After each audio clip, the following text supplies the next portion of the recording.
Hello साथियों, नमस्कार। कैसे हैं आप सभी?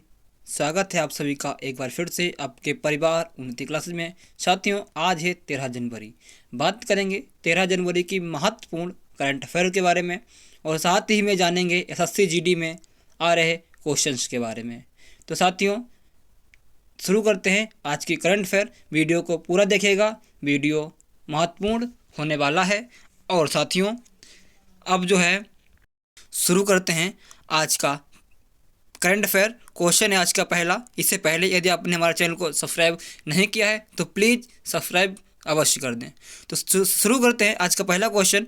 हाल ही में केंद्रीय मंत्री डॉक्टर जितेंद्र सिंह जी ने राष्ट्रीय विज्ञान दिवस 2023 के लिए कौन सी थीम जारी की? तो ये जारी की है साथियों, वैश्विक कल्याण के लिए वैश्विक विज्ञान। ये इसका आंसर। अच्छा, ये साथियों मनाया कब जाता है? ये मनाया जाता है 28 फरवरी को। 28 फरवरी को मनाया जाता है। क्यों मनाया जाता है? क्योंकि सीवी रमन जी जो थे, सीवी रमन जी ने 28 फरवरी को रमन इफेक्ट की खोज की थी, इसलिए ये 28 फरवरी को मनाया जाता है। लेकिन अभी एक महीने पहले हर साल की तरह केंद्रीय मंत्री डॉक्टर जितेंद्र सिंह जी ने इसकी थीम जारी कर दी है। ठीक है साथियों, आगे बढ़ते हैं। अगला क्वेश्चन है, हाल ही में किसने हॉकी गेंदों से दुनिया की सबसे बड़ी हॉकी स्टिक बनाई है? यानी हॉकी गेंदों से दुनिया की सबसे बड़ी हॉकी स्टिक बनाई है, तो ये बनाई है सुदर्शन पटनायक ने बनाई हुई है। ये कहाँ बनाई हुई है? ओडिशा में। सुदर्शन पटनायक कहाँ के हैं? ओडिशा के हैं। ठीक है साथियों, और इन्हें जो है पद्मश्री पुरस्कार भी मिला हुआ है, यानी पद्मश्री से सम्मानित हैं। कौन? सुदर्शन पटनायक। अच्छा, उड़ीसा आया है, उड़ीसा के बारे में जानते हैं। यहीं पर 2023 में हॉकी का विश्व कप होगा, यहीं पर होगा। और 2018 का भी यहीं पर हुआ था। हॉकी का विश्व कप 2018 में भी यहीं पर हुआ था। ठीक है साथियों, आगे बढ़ते हैं, जानते हैं, आगे बढ़ते हैं। अगला क्वेश्चन है, हाल ही में सर्वश्रेष्ठ मूल सॉन्ग के लिए गोल्डन ग्लोब अवार्ड जीतने वाली एशिया की पहली फिल्म बनी? तो ये बनी है triple R. Triple R film RRR के गाना है एक नातू नातू का गाना है एक नातू नातू नातू नातू करके एक गाना है। ठीक है, इसे अवार्ड मिला हुआ है। और ये फिल्म जो है, इस फिल्म के निर्देशक कौन है? फिल्म के निर्देशक हैं राजा मौली। राजा मौली हैं इसके निर्देशक। ठीक है, आगे बढ़ते हैं। अगला क्वेश्चन है, हाल ही में जारी हेनले पासपोर्ट इंडेक्स में भारत का क्या स्थान रहा? तो ये रहा साथियों 85। पहले 87 था, अब जो है 85 हो गया है। पहले 87 था, अब 85 हो गया है।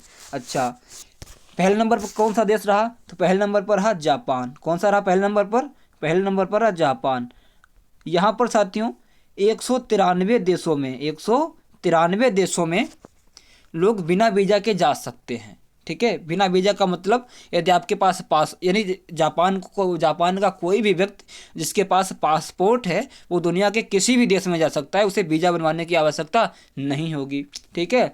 अच्छा, भारत का 85वां स्कोर है, तो ये सिर्फ 59 देशों में ही जा सकता है। एक लिस्ट है, उस लिस्ट में लिखा हुआ है कि 59 देशों में यदि आपके पास पासपोर्ट है तो आप किसी भी देश में जा सकते हैं उन 59 देशों में से। यदि आपके पास जिस जो 59 देश हैं उस लिस्ट में उन 59 देशों के अलावा किसी और देश में यदि आपको जाना है तो पासपोर्ट भी बनवाना पड़ेगा, साथ में आपको वीज़ा भी बनवाना पड़ेगा। ठीक है, लेकिन इन 59 देशों के लिए सिर्फ आपके पास पासपोर्ट होना चाहिए और आपको वीज़ा बनवाने की आवश्यकता नहीं होगी। अच्छा, पासपोर्ट, जब आप किसी भी देश में जाते हैं तो आपको पासपोर्ट की आवश्यकता होती है, वीज़ा की। ठीक है, और यदि आप घरेलू मतलब सिर्फ भारत के अंदर एक शहर से दूसरे शहर जाते हैं तो सिर्फ आपको टिकट की आवश्यकता होती है, टिकट की। ठीक है। अच्छा, पहले नंबर पर रहा इसमें जापान, तो दूसरे नंबर पर कौन सा देश रहा?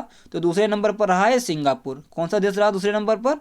दूसरे पर रहा है सिंगापुर और दक्षिण कोरिया, ये दोनों दूसरे स्थान पर रहे। जो कि दक्षिण कोरिया और सिंगापुर में आप जो है 192 देशों में जा सकते हैं ये लोग। ठीक है, इससे पहले जापान और सिंगापुर दोनों का पहला स्थान था। ठीक है साथियों, इतना समझ में आया होगा आप लोगों के। आगे बढ़ते हैं, और इसमें सबसे लास्ट पर रहा है अफगानिस्तान, यानी ये 85वां नंबर है भारत का, और 85वां नंबर पर भारत है, और 109 नंबर पर जो है वो अफगानिस्तान है, जो कि सिर्फ 27 देशों में जा सकता है, सिर्फ 27 देशों में। पाकिस्तान और अफगानिस्तान के लिए तो कौन ही वीज़ा फ्री करेगा अपने यहाँ आने के लिए, है ना, आप लोग समझ सकते हो। आगे बढ़ते हैं। अगला क्वेश्चन है, हाल ही में महेंद्र सिंह धोनी ने किसकी आत्मकथा अनजान साक्षी का विमोचन किया? तो ये साथियों है, ये लिखी हुई है अब्दुल गफ्फार खान जी के द्वारा लिखी हुई है। इनकी आत्मकथा है, अब्दुल गफ्फार खान जी ने अपनी आत्मकथा खुद लिखी है, यानी आत्मकथा खुद लिखी जाती है, अनजान साक्षी, और इसका विमोचन किया है महेंद्र सिंह धोनी जी ने। अच्छा, अब हाल ही में कुछ पुस्तक आई थी, उनका रिवीजन कर लेते हैं। देखो, अंबेडकर ए लाइफ पुस्तक लिखी थी किसने? डॉक्टर शशि थरूर ने। ये शशि थरूर कौन है? ये जो है कांग्रेस के नेता हैं, इन्होंने अंबेडकर जी के बारे में लिखा हुआ है। अच्छा, अगली पुस्तक थी रिवोल्यूशनरीज, इसे लिखा था संजीव सान्याल ने। अगली पुस्तक है चीफ मिनिस्टर्स डायरी नंबर 1, ये लिखा है रंजन गोगोई जी ने, ठीक है, असम के सीएम के ऊपर। और फोर्स इन द रोड, ये लिखा सी रंगराजन ने। फिट एट एनी एज, ये लिखा एयर मार्शल पीवी अय्यर ने, जो कि रिटायर्ड हैं, ठीक है। और the Indian navy at the area 75, इसे लिखा रंजीत बी रॉय एंड अरित्रा बनर्जी। और द लाइट वी कैरी लिखा मिशेल ओबामा ने, और अनजान साक्षी लिखी अब्दुल गफ्फार खान ने, ठीक है। आगे बढ़ते हैं। अगला क्वेश्चन है, हाल ही में इसरो ने कितनी स्कूली छात्राओं द्वारा बनाए गए स्पेस किड्स इंडिया के सैटेलाइट को लॉन्च किया? तो ये साथियों 750 लड़कियों ने, यानी स्कूली छात्राओं ने मिलकर बनाया क्या? स्पेस किड्स इंडिया के सैटेलाइट, और इसरो ने इसे लॉन्च किया है, ठीक है। आगे बढ़ते हैं, जान लेते हैं इसरो के बारे में। इसरो का फुल फॉर्म होता है इंडियन स्पेस रिसर्च ऑर्गेनाइजेशन। इसकी स्थापना हुई थी 15 अगस्त 1969 को, इसकी स्थापना हुई थी। और इसके जो अध्यक्ष हैं, यानी महानिदेशक कह सकते हैं, इस समय पर हैं यस सोमनाथ जी, इसके महासचिव या निदेशक कह सकते हैं, ठीक है। आगे बढ़ते हैं। अगला क्वेश्चन है, हाल ही में कहाँ के 4 पुलिस अधिकारियों को सर्वश्रेष्ठ पुलिस प्रशिक्षण के लिए केंद्रीय गृह मंत्री पदक से सम्मानित किया गया? तो वो सम्मानित किया गया साथियों महाराष्ट्र के ही 4 पुलिस अधिकारियों को सम्मानित किया गया है, ठीक है। और अभी हाल ही में एक रिपोर्ट आ रही थी कि सर्वश्रेष्ठ शहर, यानी जो शहर का अवार्ड मिला था, वो भी महाराष्ट्र के जालना और नागपुर के पुलिस को मिला था, ठीक है। ये भी इन दोनों को शहरों को मिला हुआ था, अभी हाल ही में न्यूज में रहा था, ठीक है। आगे बढ़ते हैं। अगला क्वेश्चन है, हाल ही में आरबीआई के डिप्टी गवर्नर माइकल पात्रा का कार्यकाल कब तक के लिए बढ़ा दिया गया है? कब तक के लिए बढ़ा दिया है, कल नहीं कब होगा यहाँ पर, ठीक है, कब होगा, कब तक के लिए बढ़ा दिया गया है? तो 1 साल और 1 वर्ष के लिए और ये बढ़ा दिया गया है। ये डिप्टी गवर्नर हैं, ध्यान रखिएगा। अच्छा, गवर्नर कौन है? तो 25वें नंबर के गवर्नर हैं शक्तिकांत दास। कौन? शक्तिकांत दास 25वें नंबर के गवर्नर हैं।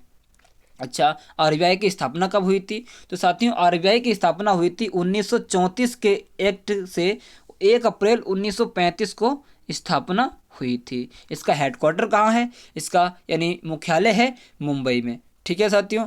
आगे बढ़ते हैं। अगला क्वेश्चन है, इससे पहले आपको बता दें, 1 रुपये का जो सिक्का होता है उसके ऊपर वित्त मंत्रालय के हस्ताक्षर होते हैं, यानी वित्त सचिव के, और जितने भी नोट या सिक्के होते हैं उन पर गवर्नर यानी आरबीआई के गवर्नर का ही हस्ताक्षर होता है, ठीक है। आगे बढ़ते हैं। अगला क्वेश्चन है, हाल ही में ड्वेन प्रीटोरियस ने अंतर्राष्ट्रीय क्रिकेट से संन्यास की घोषणा की है, ठीक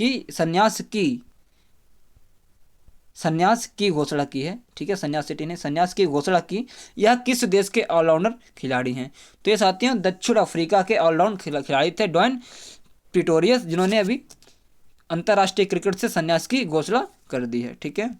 आगे बढ़ते हैं। अगला क्वेश्चन है, हाल ही में कश्मीर के पहले ज्ञानपीठ पुरस्कार विजेता अब्दुल रहमान राही का निधन हो गया है। यह किस वर्ष ज्ञानपीठ पुरस्कार से सम्मानित किए गए थे?